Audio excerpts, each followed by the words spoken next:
오늘 우리가 읽은 요한복음 3장 16절은 너무나도 잘 아는 구절이지요. 이 구절은 너무나도 중요한 사실을 설명하고 있지 않습니까? 또 성경 구절 중에서도 가장 중요한 구절 중에 한 구절임에 틀림이 없습니다.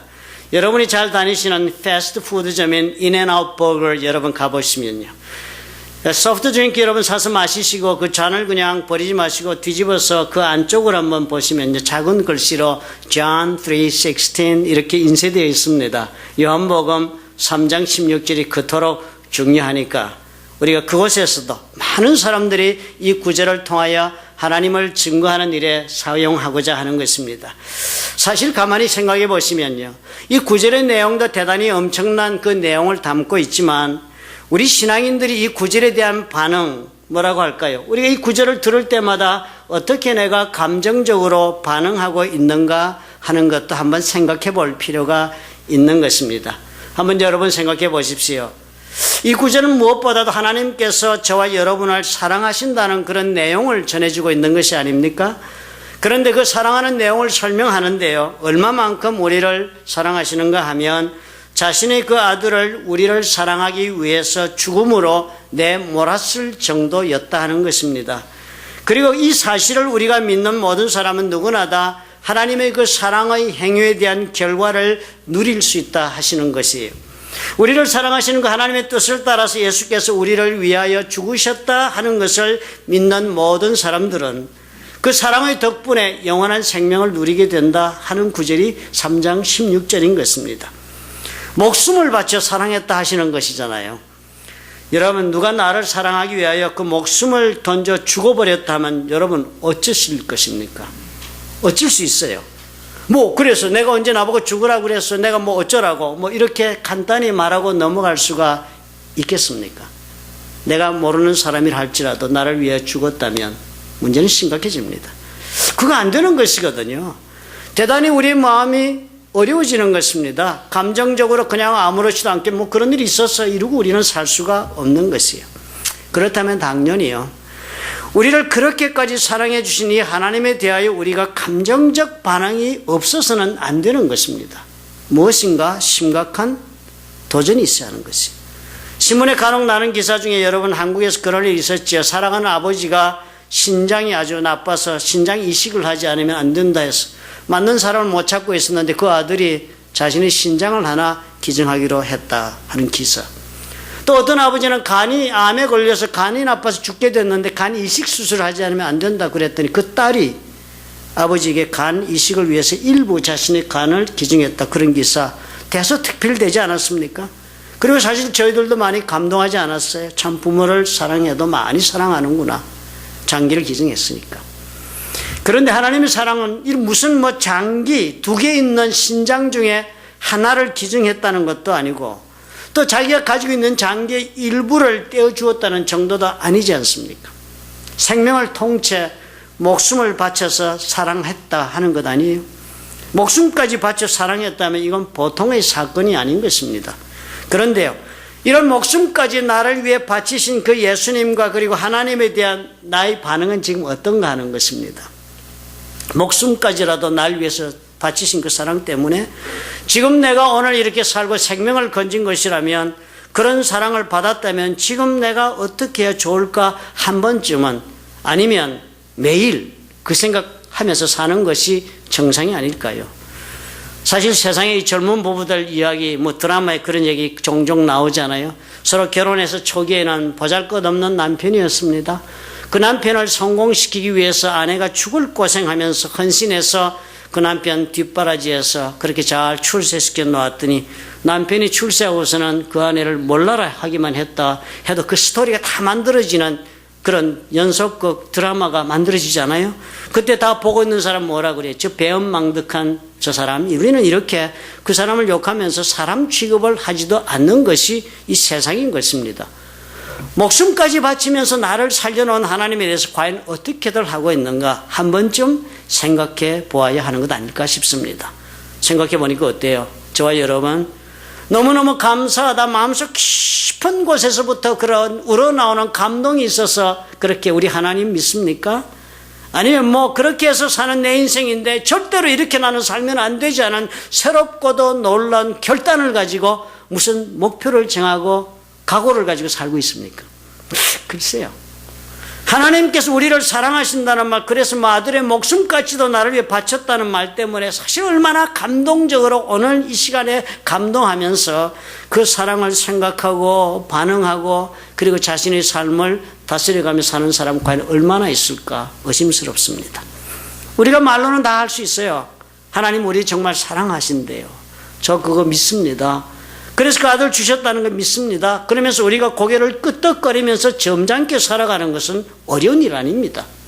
어려운 일 아니에요. 그러나 그래서 내가 무엇을 지금 하고 있지? 하는 그런 질문을 한다면 우리는 쉽게 그 질문에 답을 할 수가 없지 않느냐 하는 것이지요. 참 사람의 마음이란 이해하기 어려운 데가 있는 것이 분명합니다. 사랑받기를 원하지만요. 우리 전부 다 사랑 없이는 못 산다고 얼마나 사랑받기를 원합니까? 그렇지만 우리를 사랑해 준다고 해서 다 좋아하는 것은 아니더란 말이지요, 여러분. 사랑받기를 그토록 원하며 사는 것이 인생이지만 때로는요, 사랑한다고 나에게 다가오는 사람을 우리는 얼마나 부담스러워할 때가 많은가 하는 것입니다. 아마도 사랑이란 것은 그 결과로 관계의 성립을 요구하고 있기 때문이 아닌가 생각이 듭니다. 사랑은 관계를 요구하기 때문에.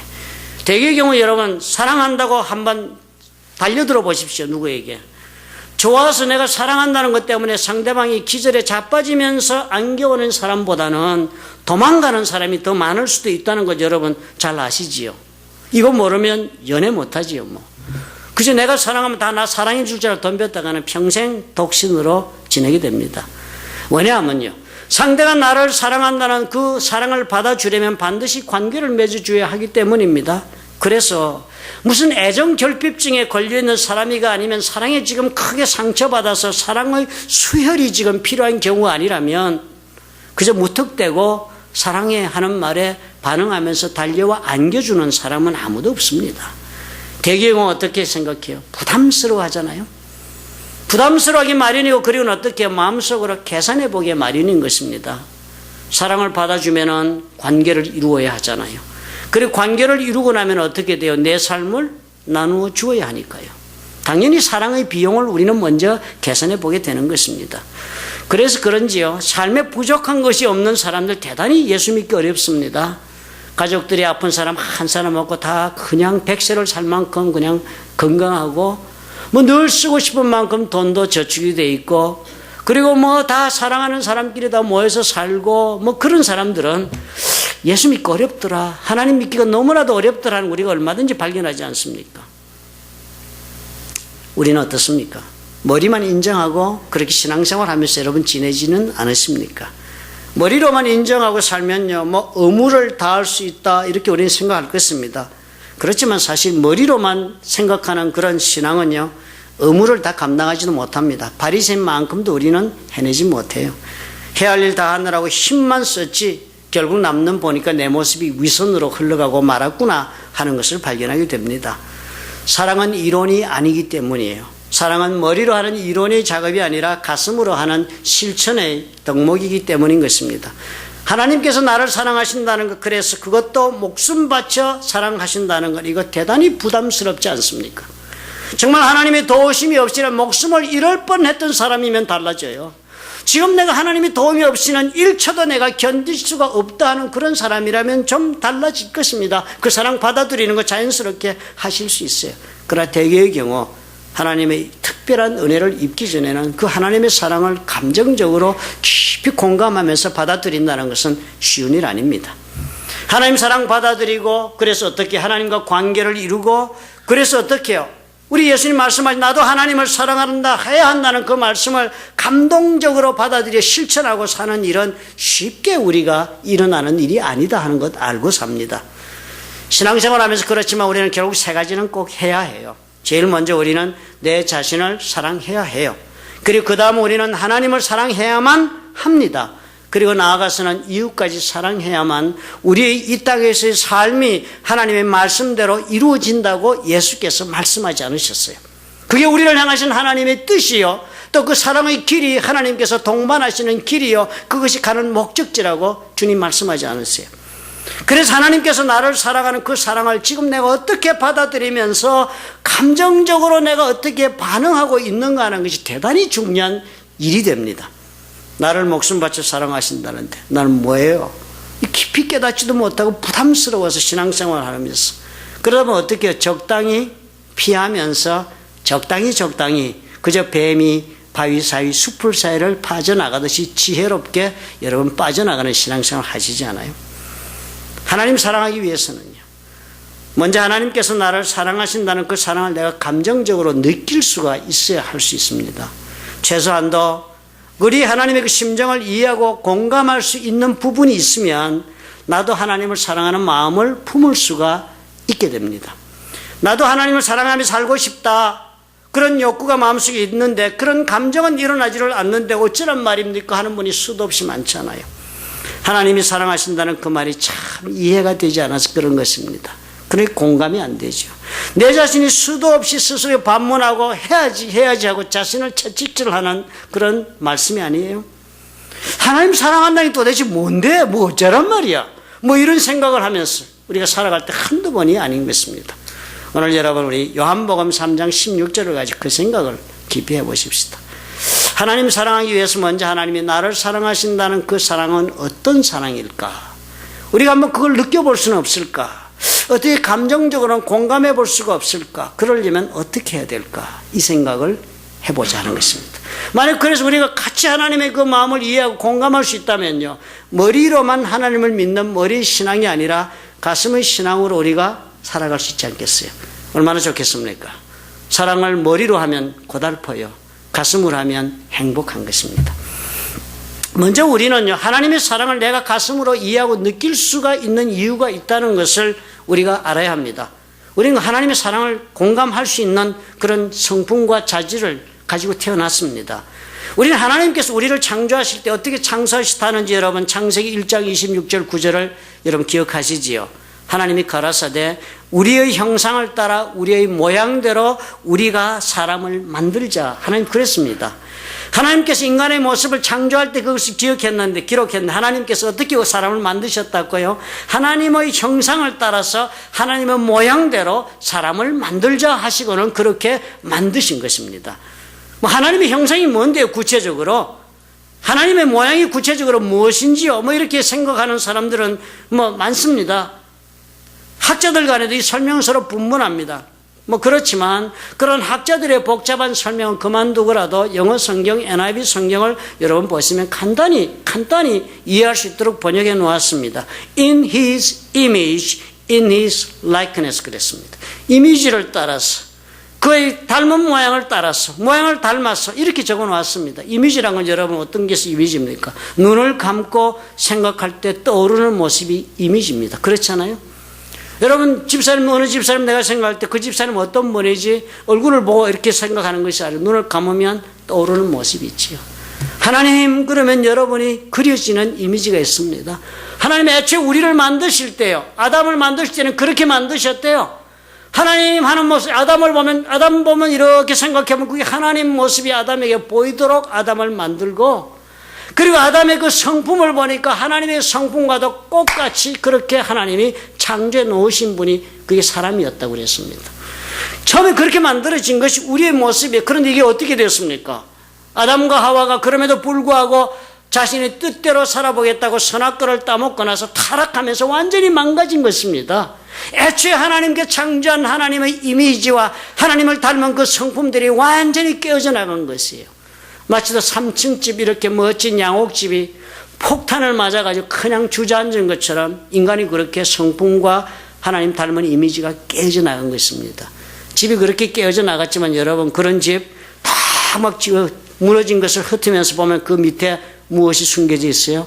주춧돌, 뭐 기둥의 흔적, 방과 방을 막았던 담 같은 것 우리가 보아서 밑바닥을 훑어보면 아 여기에 어떤 집이 있었네 하는 것을 살펴볼 수 있잖아요.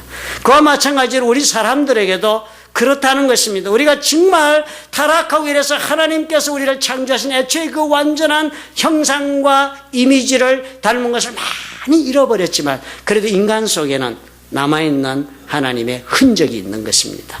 하나님을 닮은 그 성품의 편린이 저와 여러분의 속에 남아있는 거예요. 그래서 인간은 존엄한 것입니다. 귀한 것이에요. 그래서 우리는 하나님의 우리에 대한 그 사랑도요, 우리 속에 남아있는 사랑이 과연 어떤 것인가를 우리가 생각해보고 그것을 이해해보면서 하나님의 사랑을 유추해 볼 수 있습니다. 완전하지는 못해요. 우리의 사랑은 불완전해요. 그렇지만 우리의 사랑을 통해서 우리는 어떻게 해요? 하나님의 완전한 사랑을 그려볼 수가 있습니다. 그래서 하나님 사랑하기 위해서는 먼저 뭐 해야 되겠습니까? 그것을 이해하려면 이 노력부터 우리가 기울여 보아야 하는 것입니다. 내 속을 헤쳐보아야 해요. 내 속에 들어있는 사랑의 실체와 내 사랑의 메커니즘을 내가 이해하도록 노력하면 우리 하나님 나를 이렇게 사랑하시는구나 라고 짐작해 볼 수 있습니다. 나를 사랑하는 그분의 심정을 그래서 내가 이해하기 시작하면요, 이해가 이게 대단히 중요한 것입니다. 이해하기 시작하면 그 이해의 시작과 더불어 내 속에도 내가 이해한 그분을 사랑하는 그 동일한 사랑이 싹 터오르기 시작하는 것입니다. 이거 사람 함부로 여러분 이해하기 시작하지 마십시오. 이해하기 시작하면요, 사랑에 빠지게 됩니다. 나는 저런 남자는 내 결혼 상대로 결코 맞지 않아라고 생각하시는 젊은 처녀분들, 절대로 마음에 안 드는 남자를 이해하지 마십시오. 이해하면 사랑이 시작돼요. 조심하셔야 해요. 용서하지 못하고 자비를 베풀지 긍휼을 베풀지 못하는 그런 마음도요, 용서와 자비와 긍휼한 사랑의 한 또 다른 모습이거든요. 상대방을 이해하면 그것이 가능해집니다. 저런 인간이 있어 싶다가도 그 인간이 그럴 수밖에 없는 것을 이해하면요, 용서가 가능합니다. 그리고 불쌍한 마음이 들어요. 무엇인가 도와주고 싶은 마음이 들어요. 이렇게 사랑으로 발전해 나갑니다. 이해가 모든 것의 기반이 되기 때문입니다. 하나님께서 우리를 창조하셨잖아요. 이것을 우리가 하나님의 창조의 마음을 이해하면 그런 까닭에 무엇보다도 하나님께서 우리를 향하신 그 마음을 이해할 수 있는 단초가 됩니다. 창조란 것이 무엇이에요? 무엇을 새롭게 만드는 것입니다. 창조의 능력이 있는 것은 이 세상의 모든 피조물들이 다 일부는 가지고 있습니다. 식물들도 씨앗을 내어서 재창조합니다. 동물들도 자식을 낳아 새끼를 낳아 재창조합니다. 그러나 사람이 낳는 창조는 훨씬 더 다른 것입니다. 우리는 나는 새끼는 못 낳아도 내 손으로 많은 것을 만들잖아요. 이 인간은 이 세상의 어떤 피조물들과 다른 창조의 능력을 가지고 태어났습니다. 오늘의 문명을 이룬 것도 우리의 창조 능력인 것이에요. 하나님께서 우리를 창조하셨잖아요.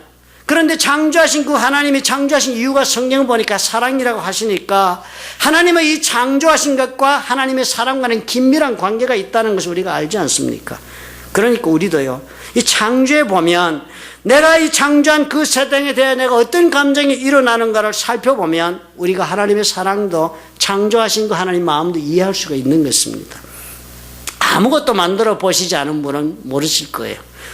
그러나 뭘 하나라도 만들어 보면 어떻습니까? 자신이 만든 그 물건이나 대상이나 자신이 해놓은 그 일을 보면 마음속에 특별한 애착이 생깁니다. 특별한 감정이 일어나지 않아요. 그것이 무엇이에요? 사랑의 감정입니다. 여러분, 요즘은 그렇게 하시는 분 별로 없으신 것 같아요. 예전에 어머니들이 다 이렇게 보면 시집 와서 처음에 애 낳으면 해보시는 것 중에 하나가 재봉틀로 애 옷 만들어 입히는 거 많이들 하셨잖아요. 그럴 때 보면 재봉틀로 패턴을 자르고 치수를 재서 아이 옷도 만들고 이렇게 해서 입히는데요. 그렇게 해서 집집마다 어머니 재봉틀로 이렇게 만들고 그렇게 해서 아이들 입혔을 때 그 옷 보면 어때요? 어머니는 대단한 정성을 가지고 만들어 놓고 참 이쁘다 어쩌다 굉장히 즐거워 기뻐했습니다. 그리고 아이들도 그렇죠. 엄마가 옷 만들어 얼마나 좋아합니까? 그렇지만 사실 그 옷가게에 있는 옷이나 양장점에서 만든 옷이나 백화점에 파는 옷과 비교해보면 품질적으로 어때요? 잽이 안 되죠. 재료도 그럴 수 있고 디자인도 패턴도 치수도 그렇게 멋들어지게 맞아 들어가기 어렵습니다. 그러시면 어떻게 해요? 어머니는 자기가 만든 것이니까 그 옷에 대한 깊은 애정을 느끼는 것입니다. 요즘 늙으면 시니어 클래스로 여러분 컬리지에 가셔가지고 이 여자분들이 종종 하시는 거 보니까 화병 만들고 이렇게 도자기 만드는 거 잘 하십니다. 그 참 좋은 일이다 생각이 들어요. 만드시면서 나 같은 질그릇도 이렇게 만드셨다 이렇게 성경 공부도 된다 합니다. 그래서 그분들이 화병을 이렇게 만들어 오면 선물을 해요. 자기가 만든 거니까 자랑스럽게 제가 만든 것인데 하나 준다고요. 대단히 본인은 그것을 정말 애틋한 감정을 담아서 선물을 주는데요. 주시면 감사하게서 받기는 하는데 어디다 갖다 놓아야 좋을까 고민하지 않아요. 그죠? 어디 갖다 놓으면 좋을까? 그렇지만 본인은 어때요? 자기 손으로 만들었으니까 귀한 것입니다. 그걸 못해도 여러분 뭐 아파트에 사셔도 조그마한 화분에라도 씨앗을 한번 심어보시면 아시잖아요. 그 아무것도 아닌 흙에다가 씨앗 하나 심고 물을 줬는데도 이게 한 며칠 지나더니 싹이 트니까 굉장히 달라집니다. 그죠? 그걸 바라보면 놀라운 감흥이 있습니다. 그리고 그것에 대한 상당한 애착을 느낍니다. 어떻게든 잘 자라게 해주려고 햇볕이 드는 곳에 흙을 만져보고 수분이 적당한지 체크해가면서, 그렇죠. 그 바쁜 일상생활 가운데도 자기가 싹을 틔운 그 꽃씨앗은 그렇게 물 주지 않아요. 사랑해서 그래요. 아끼게 됩니다. 자신이 만든 것은.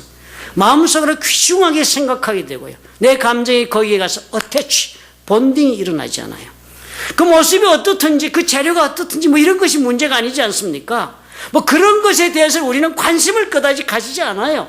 그 만드는 것이 뭐 좀 다른 것과 비교해서 부족한 점이 있는지 월등한지 뭐 저등 열등한지 아니면 뭐 장점이 있는지 이런 것에 우리는 관심 가지지 않습니다.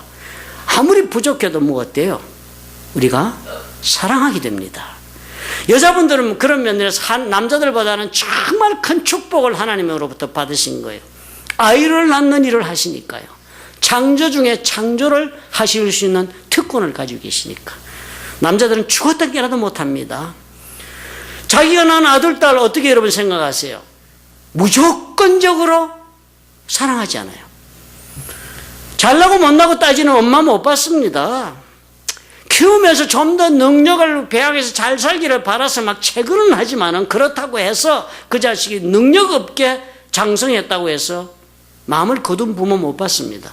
오히려 더 애착을 가지죠. 능력도 부족하고 몸도 약하고 그러니까 더 사랑하게 돼요. 더 마음을 주게 돼요.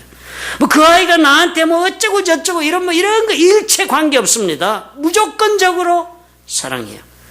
목숨 바쳐 사랑합니다. 부족하면 부족할수록 더 사랑합니다. 왜 그럴 수 있습니까? 내가 창조했기 때문입니다. 그래서 여자분들은요, 신앙생활 남자분들보다 훨씬 더 열렬하게 그리고 더 바르게 잘하시는 것 같아요. 다 보면 여자분들 때문에 신앙 얻었다고 간증해요. 참 약오르는 일들 중에 하나입니다. 남자로 제가 생각할 때. 뭐 역사적으로 봐도 성 아거스틴도 그 엄마 모니카 때문에 성자에 되는 그런 길로 돌아섰잖아요. 그리고 뭐 다 이렇게 장로님들이나 이런 분들 간증들 하면 옛날에 우리 어머니가 나를 위해서 기도한 것이라 이 간증 안 하시는 장로님 별로 없어요. 다 물어보세요. 어쩌다가 예수 믿었습니까? 하면 대개의 경우가 다 여성분들의 열렬한 신앙 때문에 오늘 믿음을 얻었다 그렇게 합니다. 창조를 통해서 하나님의 마음을 누구보다 더 잘 공감할 수 있는 그런 체험이 여성분들이 있으니까요. 뭐 육체를 창조만 창조겠습니까? 그보다 더 심각한 창조는 영혼의 창조 아닙니까? 예수께서 니고데모를 만났을 때 예수님 말씀하신 걸 여러분 기억하시는지요? 요한복음 3장 3절에 예수께서 대답하여 가라사대 진실로 진실로 네게 이르노니 사람이 거듭나지 아니하면 하나님 나라를 볼 수 없다. 대단히 중요한 말씀이 거듭난다. 우리는 거듭난다는 말을 잘 쓰지 않습니다. 다시 태어난다 그 말을 쓰지요. 다시 태어난다는 말이에요. 영어로 born again. 다시 출생한다는 뜻입니다. 그럼 니고데모가 깜짝 놀랐습니다. 지금 내가 키가 얼마고 체격이 얼마고 살아온 인생이 얼마인데 어떻게 내가 다시 태어나. 불가능하구나 이렇게 생각하고 놀라지 않았습니까? 주님 뭐라 그랬어요? 네가 영적으로 다시 태어난다는 말씀이라고 설명하셨잖아요. 육신의 부모가 서로 만나가지고 육체적인 관계 속에 태어나니까 육적인 출생을 우리가 한 것입니다. 그러나 여러분 육체의 출생이 그렇게 육체와 육체를 통해서 육신으로 태어난 출생이 있었다면 하나님 말씀하시는 거예요. 예수 그리스도를 통해서 너의 영혼과 하나님의 영혼이 만나면 그곳에서 새로운 영혼이 탄생한다. 우리가 영적으로 재탄생할 수 있는 것입니다. 나의 영혼이 성령을 만나면 영적으로 탄생하는 그것을 가리켜서 예수께서 거듭나야 한다.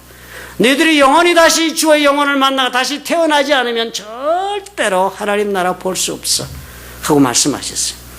그러니까 이 거듭난다는 것이 얼마나 우리 남자거나 여자거나 뭐든 뭐예요. 하나님의 창조의 기쁨이나 정말 이 창조하시는 사랑하시는 그 마음을 감정적으로 가장 크게 느낄 수 있는 때가 영적으로 거듭났을 때입니다. 다시 태어날 때. 생각해 보십시오.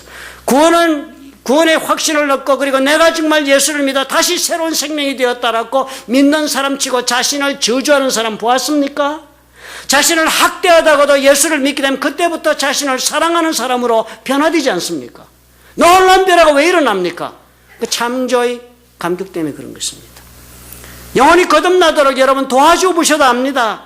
절망 가운데 세상에서 살아가고 힘들게 수고하고 무거운 짐진 영혼에게 우리 주 예수 그리스도를 소개해서 그 사람이 예수를 영접하더니 새로운 삶의 길로 가는 것, 영적으로 거듭나서 태어나는 일에 내가 동참하고 헌신하고 나서 그 열매를 볼 때 여러분 느끼는 감격이 어떤 것인지는 해본 사람만이 알잖아요. 미쳤다고 전도하러 돌아다닌다고 생각하십니까, 여러분? 바쁜 시간에 왜 전도하러 돌아다니겠습니까? 바쁜 시간에 전도만 하러 돌아다니 시간만 썼습니까? 물질도 쓰고 감정도 소비하고 모든 말을 해도 참아주고 필요한 거 공급해주고 밥도 사주고 선물도 갖다 주고 언제 봤다고? 왜 그러겠습니까? 영적으로 다시 탄생시켰을 때 그 놀라운 감격을 아니까, 그 감정을 아니까, 그 행복을 아니까, 그리고 그 사랑이 우리를 움직이는 힘을 공급하니까 그렇게 하는 것입니다. 그래서 우리 하나님이요, 저와 여러분 바라보시면서 그렇게 사랑하시는 조건을 따지지 않으시는 것입니다. 우리의 내용과 인생을 평가하지 않으십니다. 내가 얼마나 잘났는지, 내가 얼마나 능력을 지금 배양했는지, 내가 얼마나 지금 싸서 모아 있는지, 공로가 있는지, 또 얼마나 알고 있는지 이런 것 하나님 그렇게 따지지 않으십니다. 그냥 사랑해 주시는 것입니다. 창조하셨기 때문에. 있는 모습 이대로라 말씀하시는 것이 그래서 그렇습니다. 살아온 이 모습 이대로라고 말씀하시는 것, 그것이 바로 하나님이 저와 여러분을 창조하셨기 때문에 우리 하나님은 선택의 여지가 없으십니다. 그래서 하나님은 그뿐만 아니라 무조건 저와 여러분이 잘 되는 것을 원하시고 많은 것입니다. 창조하시기 때문에 우리 하나님은 어떤 경우에라도 내가 12번을 넘어지고 12번을 내가 실패를 하고 그렇게 했다 할지라도 우리 하나님은 나를 향하여 잘 되기를 원하시는 분이 되실 수밖에 없습니다. 나를 만드셨기 때문에. 수도 없이 허물 짓잖아요. 수도 없이 말로 다 할 수 없는 하나님을 실망시키는 그런 일을 우리가 반복하잖아요. 그런데도 불구하고 우리 하나님은 그런 저와 여러분을 포기하지 못하십니다. 포기하지 못하세요. 죄를 지었음에도 불구하고 어리석은 선택과 실수와 실패를 수도 없이 거듭하는데도 불구하고 하나님은 어떻게 해요? 그런 우리를 보면서 불쌍히 여기시는 것입니다. 가슴 타시는 것입니다. 어떻게 할까? 어떻게 할까? 어떻게 도와줘야 할까? 그러시면서 우리 하나님 끝까지 인내하시는 것입니다. 오늘도 인내하시는 이유가 거기 있습니다. 여러분, 우리 손으로 만든 것 여러분 버리기 쉽습니까? 모형모형 만드는 그 화병, 본인이 만든 사람 그 화병 절대 자기 손으로 쉽게 못 깹니다. 그렇게 아내가 만들어 놓은 거 어디 아내가 크루즈라도 간 다음에 남편이 쓸어서 쓰레기통에 넣을 수는 있을지 몰라도 아내는 절대 자기가 만든 거 자기 손으로 깨지 못해요. 끝까지 어떻게 쥐고 삽니다. 끝까지 품고자 하는 마음을 버리지 못해요. 우리 하나님이 우리에게 이렇게 하세요. 우리가 그렇게 되니까 우리의 그 모습 보면 하나님 그러시는구나. 저와 여러분이 창조에 동참하는 모든 일에 대해서 우리는 어떻게 가슴으로 사랑하는 일이 가능해집니다. 그러면 여러분 살아가시면서 가장 감정적으로 사랑하고 그리고 하나님과 함께 동하는 그런 삶을 걷고 싶으시는 분은 가장 무슨 일인지 선택해야 할 것을 무슨 일이든지 새롭게 만드는 일에 여러분의 삶을 투자하십시오. 파이오니어 정신을 가져야 하는 것입니다. 개척하는 일 동참해 보세요. 젊은 분들 직장에 좋은 직장 들어가서 월급 받는 데만 연연하지 마시고 새롭게 시작하는 기업이라 들어가서 내 몸을 던져서 새 사업을 이루는 일에 한번 투자해 보십시오. 만드는 일이니까. 교회 일도 여러분 그런 교회에 동참해 보십시오. 교회 일을 만드는 일에 여러분 삶을 한번 투자하시고 동참해 보십시오. 그러면 어떻게 되겠습니까? 가정도 자신의 손으로 일구면서 살린 것이 당연하다고 생각하면 요즘 젊은 사람들 어머니 아버지 도움 받지 마세요. 그 돈 받아서 아파트 없고 어머니 아버지 소개해주는 배우자 만나고 주시는 돈 가지고 살고 필요할 때마다 구원을 요청해서 받아 살고 그러시면 자신의 손으로 일군 가정이 되지 않습니다. 자신의 온 목숨을 걸고 사랑하는 부부관계 이루지 못해요. 우리 삶 가운데 그런 것 이루지 못하고 무슨 행복이 그렇게 있겠습니까, 여러분? 자신의 가정을 그렇게 사랑하지도 못하고 자신의 가족들을 그렇게 사랑하지도 못하고 자신이 다니는 회사도 무슨 그런 애착도 하나 없이 직장에 밥벌이하러 매일 그냥 시계추처럼 왔다 갔다. 그 무슨 인생이 그 재미있겠어요? 의미가 없잖아요. 의미 있는 인생에 대해 행복할 수 있습니다. 의미 있는 인생을 살려면 만드는 일 여러분 동참해 보세요. 왜? 동참하면 사랑하는 마음이 생기니까요. 그 사랑이 우리를 움직이는 것입니다. 하나님의 마음으로 우리가 사랑해야 됩니다. 무엇이 부족해도 감싸 안는 사람이 돼요. 흩는 사람보다는 모으는 사람이 되고요. 무엇이 잘못되어도 그 잘못이 마치도 내가 잘못한 것처럼 어떻게 내 손으로라도 보수해서 만들어 보고자 하는 사람이 됩니다. 그런 사람하고 여러분 부부 생활해야 좋지 않아요?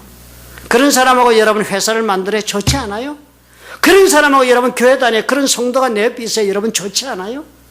그런 사람이 내 인생의 친구가 돼야 좋지 않아요? 가정에서도 직장에서도 어느 단체든지 만드는 일에 동참할 줄 아는 사람이요. 남다른 애착과 애정을 가지고 인간관계도 구성하고 그 삶을 구축하게 됩니다. 솔로몬의 두 여자가 찾아오지 않았어요. 아이 하나를 안고 성에머니가 두 사람이 창녀라고 그랬습니다. 한 여자는 그저 둘 다 아이를 동시에 낳았나 봐요. 잠자다가 한 여자는 지 애를 깔아뭉개 죽여버렸습니다. 그래 놓고는 죽은 애하고 지 옆에 살아있는 애하고 바꿔치기 해놓고는 그게 내 아들이다. 뭐 살은 게 내 아들이 죽은 게 네 거라고 막 싸움이 벌어지니까 솔로몬에게 살아있는 아들 하나를 데리고 두 여자가 온 겁니다. 와서 뭐라고 그랬습니까? 솔로몬 보고 이거 판결해달라고 그러니까 솔로몬이 그것을 보고 하나님의 지혜를 얻어서 판결할 때 이렇게 했습니다. 칼을 뽑아가지고 저 아이를 둘로 나눠서 반씩 줘라. 다 짓거리는데 나 잘 모르겠으니까 반씩 나눠주라. 그러면 대답이 되는 판결 같습니다. 그랬더니 어땠습니까? 그 아이의 어머니가 울면서 그러지 말라. 그냥 저 아이를 저기로 주라 그랬습니다. 주라. 내가 가지지 않아줘. 내 아들인지만은 내가 가지지 않아 좋으니까 주라 그랬어. 그런데 다른 여자는 뭐라 했습니까? 반으로 나누세요. 내 것도 말고 네 것도 되지 말게 해주십시오 그랬습니다. 그래서 아이가 누구에게 갔습니까? 창조하신 그 마음으로 울며 불며 사랑한 그 여자에게 가지 않았습니까? 우리가 창조한 것에 대해서 우리는 이렇게 사랑하게 됩니다. 여러분 가정을 이렇게 창조하세요. 회사도 교회도 창조하시면 여러분 이 울면서 내 것이 되지 않아도 그것이 잘 되고 내가 창조한 그 대상이 잘 되고 행복하고 의미 있게 사는 것을 원해서 내 삶을 드릴 수 있게 되는 것입니다. 내가 이룬 가정, 내가 이룬 사업, 내가 이룬 교회가 그래서 행복해지는 것입니다.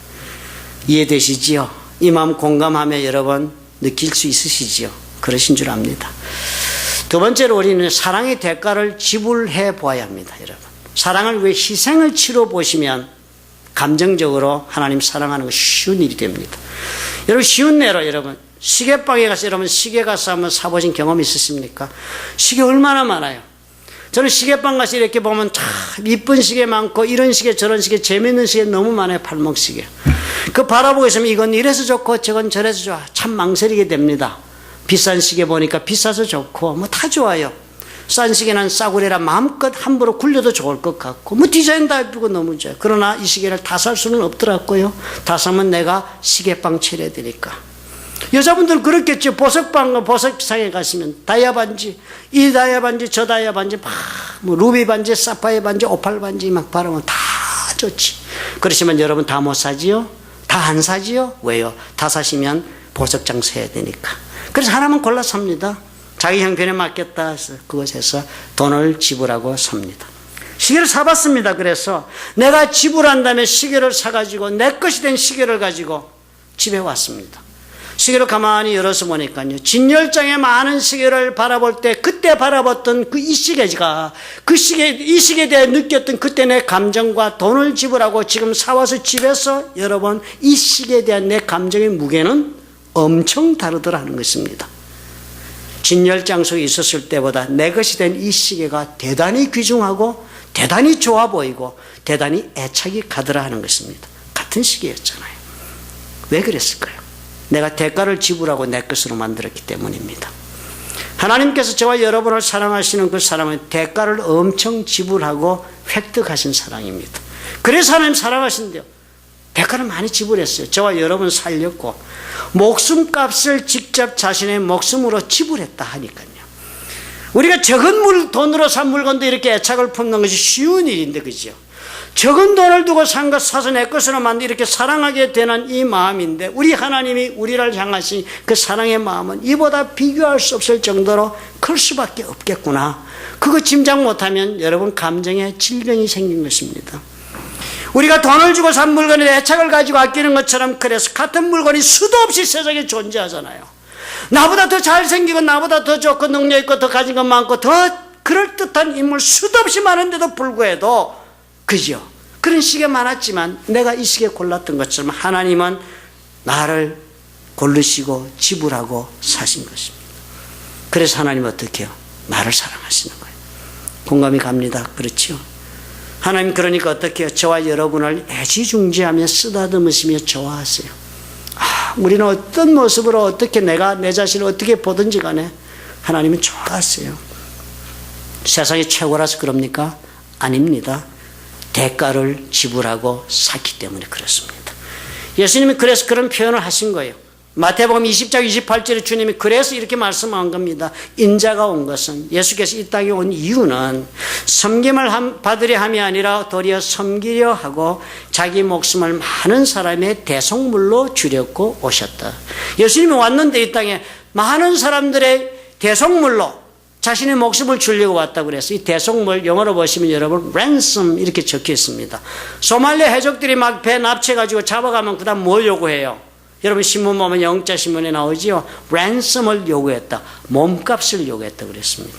예수님이 우리의 몸값을 지불하려고 이 땅에 왔다. 몸값 지불을 우리 사시려고 오신 거예요.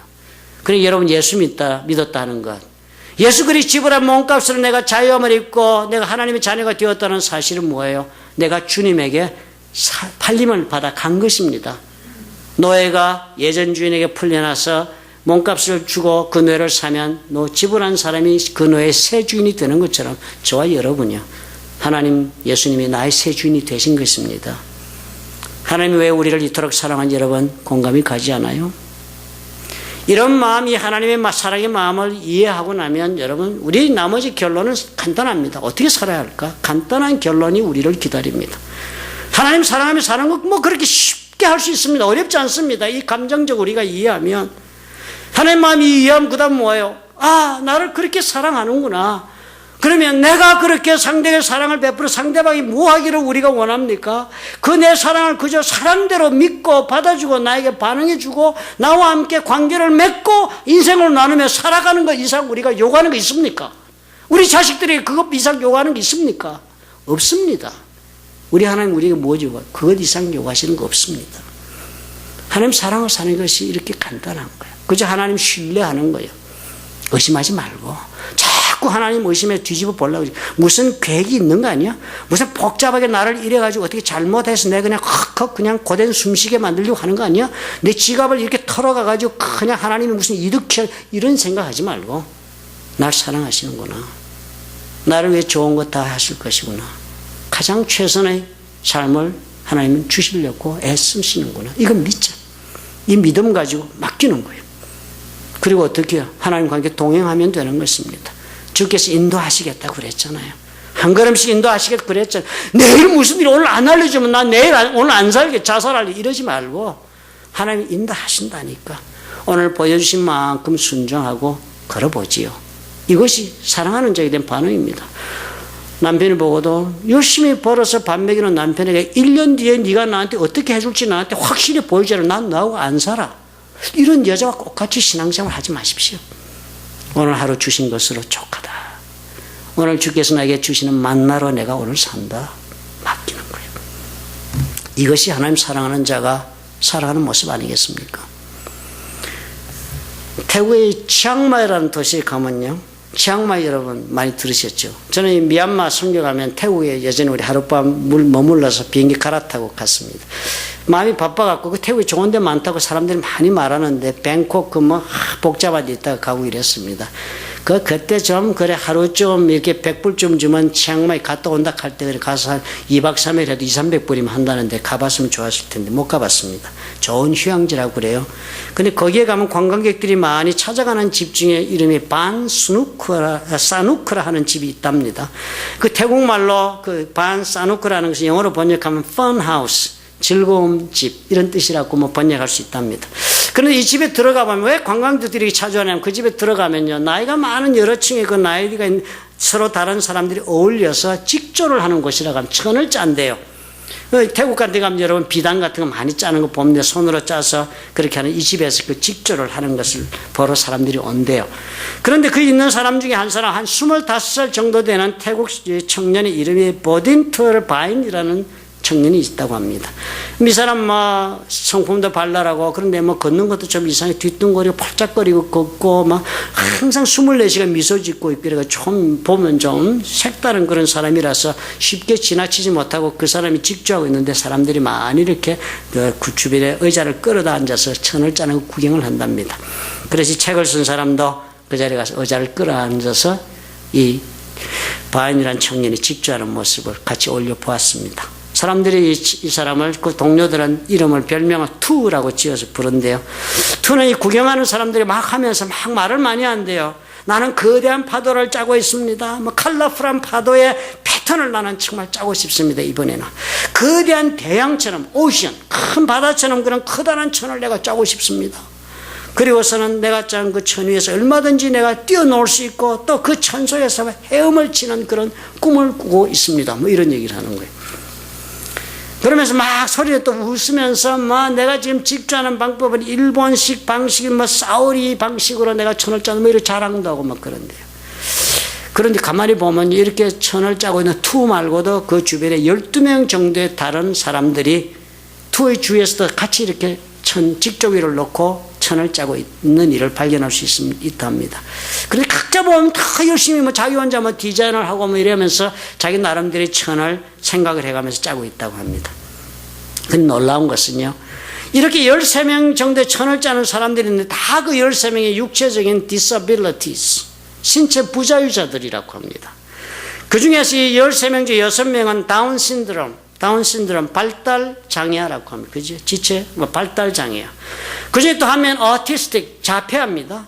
그리고 다른 3명은 또 다른 학습 및 발달 장애, 제대로 배우거나 발전되지 못하는 거예요. 가만히 이렇게 관찰해 보면 이 투가 그렇게 막 떠들고 직조를 하지만 그 투의 뒤에 서 있는 사람이 있답니다. 눈망울이 아주 맑은 여자 한 사람이 그 투의 뒤에 서서 투를 도와주고 있는 것을 발견하게 됩니다. 뒤에 조용히 서서요. 투의 모든 동작과 그 말을 다 듣고 관찰해 가면서 투가 자신이 짜는 천에 대해서 막 이러쿵저러쿵 떠들면서 하고 있는 그 천 짜는 것을 교묘하게 뒤편에서 서포트해 주면서 투가 그 일을 하도록 그렇게 한답니다. 이 여인이 의자에 앉아 투를 관찰하는 사람들에게 투가 한참 떠들고 났더니 보충 설명을 하더랍니다. 투는 내 아들입니다. 내 아들은 이제까지 자신이 짠 작품을 60개 이상을 팔았습니다. 하나씩 팔아 돈을 받았을 때마다 나에게 내 아들이 그 돈을 건네주면서 이렇게 말을 합니다. 이것은 엄마 당신 거예요. 엄마가 없이는 나는 결코 이것을 만들 수 없을 것이니까요 라고 말을 한다는 거예요. 지체 부자유 안 돼요. 발달 장애자인데 무슨 생각을 그렇게 할 수 있을까 하는데요. 그렇게 천을 짜면서 엄마가 어떻게 해준지를 생각하고 있는 모든 것이 그 가슴속에 다 들어있었던 거예요. 그럼에도 이 사람은 뭐입니까? 자신의 작품이나 삶 전부가 오늘 이렇게 내가 지금 이 자리에 앉아 천을 짜고 이렇게 살아갈 수 있는 모든 것, 이것이 나를 낳아주고 나를 돌봐주고 나를 끌어안고 눈물로 키우고 이 자리까지 오게 하면서 오늘도 이 일을 계속할 수 있도록 나를 사랑해주는 내 어머니 때문에 나는 이 삶이 가능했다고 고백하는 것을 천을 팔고 나면 받은 돈으로 엄마가 없이는 나는 이것을 얻을 수 없는 것이니까 이건 어머니 거예요. 이렇게 드린다는 거 아닙니까? 발달 장애자인데요. 저보다 못한 아이인데요. 여러분보다 못한 사람인데요. 자신이 창조하는 이 모든 일을 하는 것도 그래서 이 돈을 벌게 되는 것도 어머니의 사랑 때문이라는 것을 알고 감정적으로 공감하고 그래 자신이 받는 모든 것을 그렇기 때문에 어머니를 사랑해서 그 발 앞에 놓을 수 있었던 것 아닙니까? 우리 하나님, 저와 여러분을 향하신 사랑에 대해 우리가 어떻게 반응하며 사는 것이 우리 하나님 사랑하며 사는 것이라고 여러분 생각하십니까? 그렇게 어려운 일입니까? 이 다운 신드롬의 이 장애를 할지라도 사랑하는 어머니의 그 사랑으로 이런 놀라운 삶을 살 수 있잖아요. 이 아이 행복하지 않을까요? 우리는 어떻습니까? 저와 여러분. 우리를 사랑하되 목숨까지라도 내어놓으며 사랑하신 그 하나님께서 우리 삶 속에 오늘도 강한 애착을 가지시고 우리를 주관하시고 우리에게 필요를 공급하시면서 저와 여러분의 삶을 그 손에 붙잡으시 인도하시면서 우리의 삶 가운데 정말 계획하신 바를 다 이루시려고 우리 하나님이 최선을 다하고 계시지 않으시겠어요? 때로는 부드럽고 예리한 색깔로 우리 인생을 짜주시겠죠. 그리고 어떨 때는 드라마틱하고 생명력이 충만하게 그렇게 색깔로 짜기도 하시겠죠. 그러면서 저와 여러분의 인생을 직조해 나가시도록 하나님께서 인도해 가시지 않겠습니까? 하나님께서 저와 여러분이 이토록 사랑하셔서 하나밖에 없는 아들을 죽게까지 하시면서 우리를 살려내셨기 때문입니다. 우리가 이것을 믿어 오늘 이 자리까지 왔습니다. 저와 여러분 그래서 예수를 믿는 것이 아닙니까? 그럼 여러분 우리가 이 하나님의 사랑을 가슴으로 받아들이십시다. 그리고 반응하십시다. 우리의 삶의 열매를 드림으로 우리 하나님 무조건 신뢰함으로 내 삶을 전적으로 의지하고 두려워하지 말고 담대하게 삶으로 그렇게 사랑함으로 우리의 사랑을 하나님 앞에 표현해 드립시다. 만약에 그러실 수만 있다면 우리의 삶 속에 하나님은 가지고 계신 위대하신 계획을 반드시 드러내시도록 역사하시고 주관하실 것입니다. 주께서 우리를 사랑하십니다. 믿으시면 아멘 하시기 바랍니다. 아멘.